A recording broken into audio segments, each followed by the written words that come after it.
कहानी के शुरू में हम सुनसान जंगल में एक लकड़ी का बॉक्स देखते हैं जिसमें एक लड़की को कैद किया गया था। इस कैद से आजाद होने के लिए वो अपना पूरा जोर लगा चुकी थी, यहाँ तक कि उसके नाखून भी टूट गए। पर फाइनली अब बॉक्स खुल गया, जिसमें से निकलकर वो फौरन अपनी जान बचाने के लिए भागी। उसका पूरा जिस्म जख्मी था और पेट पे टांके लगे थे। थोड़ी दूर जाने पे अचानक से पीछे से आता आदमी उसके ऊपर हमला करके उसको बेहोश कर देता है। जब वो होश में आई तो उसने महसूस किया कि उसकी गर्दन को एक दरख्त के साथ बांध दिया गया है। पाँव के नीचे हल्की सी स्पोर्ट है, यानी एक तरह का उसे फांसी देने का सेटअप किया गया था, जिसे बनाया था सामने खड़े इस आदमी ने। ये आदमी एक साइकोपैथ है, उसे लोगों को दुख देकर खुशी मिलती है। इस लड़की ने किसी तरह अपने आप को आजाद करवा के यहाँ से भागना था। उसके पास इस काम के लिए और अपने सेल्फ डिफेंस के लिए सिर्फ एक ब्लेड थी। हैरानी की बात ये कि ब्लेड उसके हाथ में नहीं बल्कि पेट के अंदर थी, जिसे भी लड़की के पेट के अंदर इस साइकोपैथ ने रखा था। अगर उसे अपनी जान बचानी थी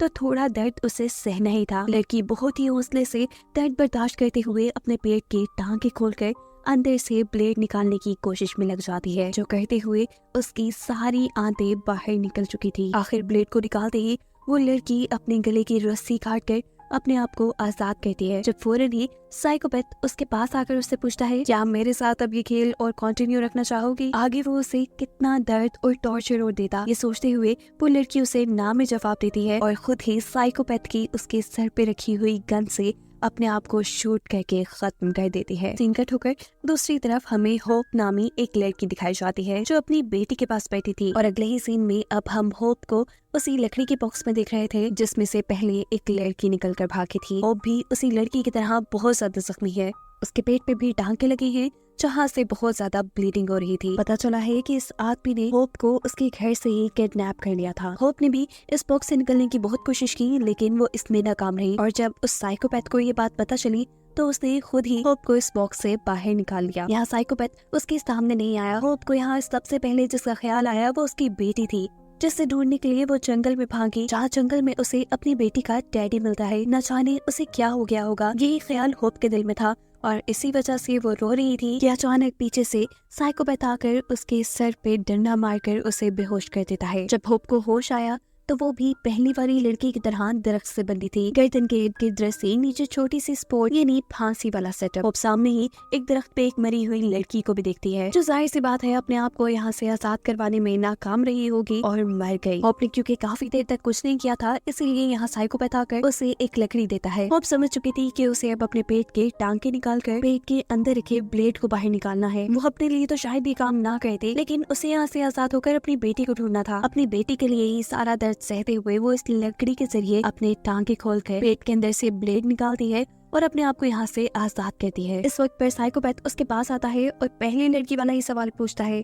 कि क्या तुम ये गेम आगे कंटिन्यू रखना चाहोगी? अपनी बेटी के लिए वो बिना कुछ सोचे समझे इस साइकोपैथ को हाँ बोल देती है, जो सुनने के बाद साइकोपैथ ने दोबारा होप का पेट सी दिया और वो उसे घसीटते हुए अपने कैंप में ले आया। होप बेहोश हो चुकी थी। जब उसे होश आया तो उसके पाँव बंधे हुए थे। यह साइकोपैथ जब उसे पानी देता है तो जानवरों की तरह वो उसे पी जाती है, क्योंकि पिछले 5 दिन से उसने कुछ नहीं खाया। वो साइकोपैथ से अपनी बेटी के बारे में पूछती है, जिसके जवाब में गुस्से में साइकोपैथ उसकी तरफ देखता है और कहता है कि आइंदा कभी अपनी बेटी का नाम न ले लेना, अब तुम्हारी फैमिली सिर्फ मैं हूँ। जो सुन होप बेचैन हो जाती है, वो इस साइकोपैथ से भीख मांगने लगती है कि प्लीज मुझे छोड़ दो, मुझे जाने दो। जो सुन ये साइकोपैथ गुस्से में आकर उसे मारता है और उससे कहता है कि अब से तुम्हारा कोई नाम भी नहीं। ये कहने के बाद उसने होप को खाने के लिए आलू दिए और खुद अपने कैंप में जाकर सो गया। होप भी यही जमीन पर पड़ी हुई सो गई। सुबह होने पर साइकोपैथ के उसके सामने गिराने वाले बर्तनों की आवाज से उसकी आंख खुली। वो होप से कह रहा था कि मेरे आने से पहले पहले इन सारे बर्तनों को साफ करके रखना। होप भी चुपचाप काम में लग जाती है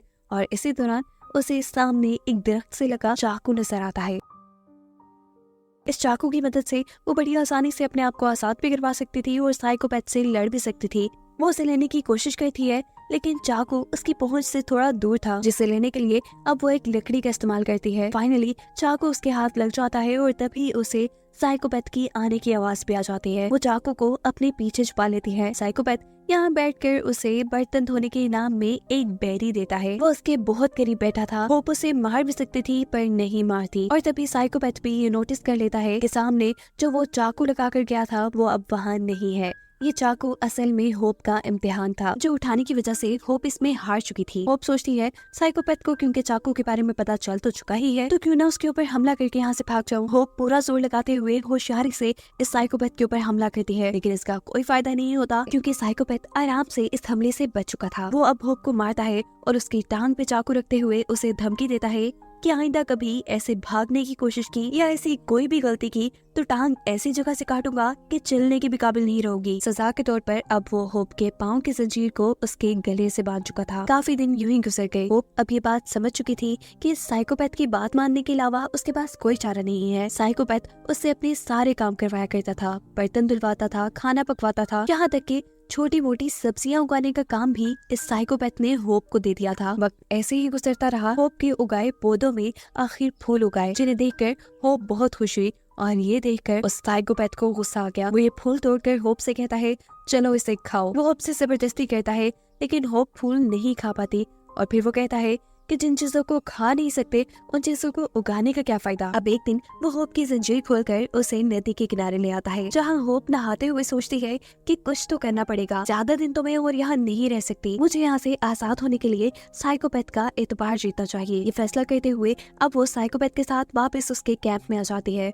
उसकी आंखों के सामने वो खुद अपनी जंजीर को अपने गले में बांधती है और उसके कहे सारे काम करने लग जाती है।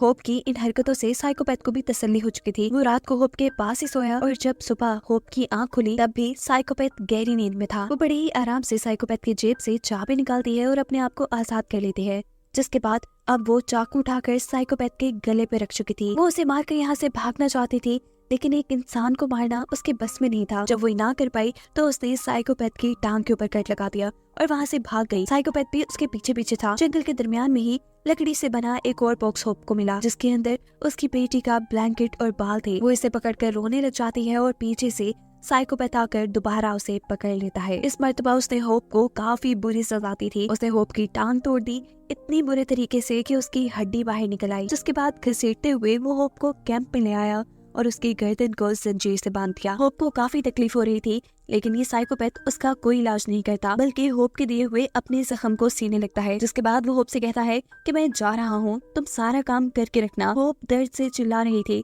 वो साइकोपैथ को कहती है कि प्लीज मुझे मार दो, जिसके जवाब में वो कहता है ये काम भी तुम खुद ही करो। अपने आप को मारना इतना भी आसान नहीं था। डैड में वो रह नहीं सकती थी, इसीलिए पास पड़ी कुछ चीजों का इस्तेमाल करते हुए वो अपना इलाज करना शुरू करती है। अपनी हड्डी को गोश्त के अंदर करती है, एक लकड़ी का सहारा देकर वो उसे बांध देती है, ऐसे जैसे उसने एक प्लास्टर बना लिया था।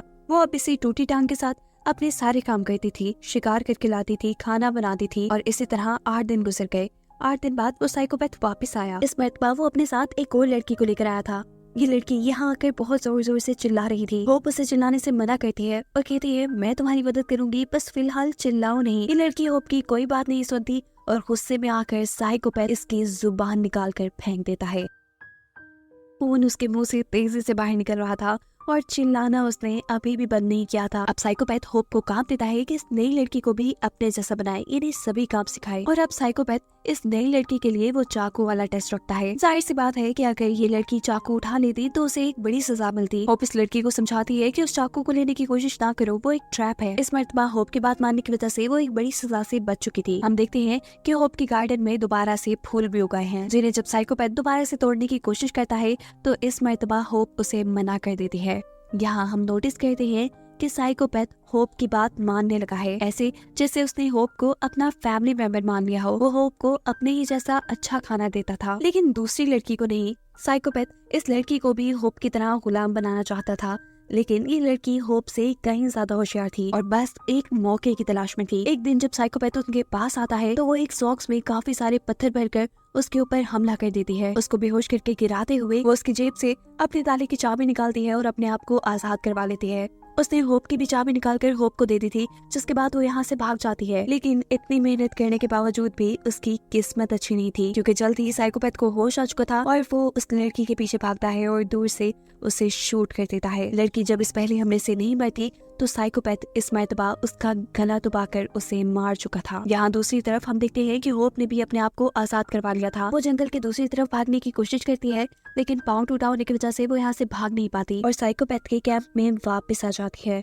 जहाँ इस मर्तबा उसने इरादा कर लिया था कि वो हर हाल में साइकोपैथ को मार के रहेगी। वो साइकोपैथ के ही कैंप से एक लोहे का रॉड और अपनी बेटी का टैडी उठा चुकी थी। इसी टाइम पर साइकोपैथ भी यहाँ वापस आ चुका था। उसकी हालत अब काफी अजीब लग रही है। वो यहाँ होप से कहता है कि तुम मुझे मार दो। होप जिसे पहले ही इस साइकोपैथ पे बहुत गुस्सा था, वो इस मर्तबा कोई रहम नहीं दिखाती और बहुत ही बेदर्दी से बार बार लोहे का रॉड उसके सर पे मार मार कर उसे खत्म कर देती है। मरने से पहले आखिरी लफ्ज साइकोपैथ ने ये कहे थे कि जंगल की दूसरी तरफ न जाना, वहाँ खतरा है। पर होप जिसने इतना अरसा इस साइकोपैथ की गुलामी की थी, उसका मरने के बाद साइकोपैथ की बात मानने का कोई इरादा नहीं था। वो अपनी बेटी का टेडी लेकर उसी साइड पर निकल जाती है और यहाँ उसे जंगल के दरमियान में एक हट दिखाई देती है। वो जल्दी से इस हट के करीब जाती है और अंदर देखने पे उसे यहाँ अपनी बेटी मिल चुकी थी। वो बिना कुछ सोचे समझे अपनी बेटी को बचाने के लिए इस हट का दरवाजा खोल देती है। उसके जहन में ये बात भी नहीं आई थी कि साइकोपैथ ने उसे यहाँ खतरा बताया था।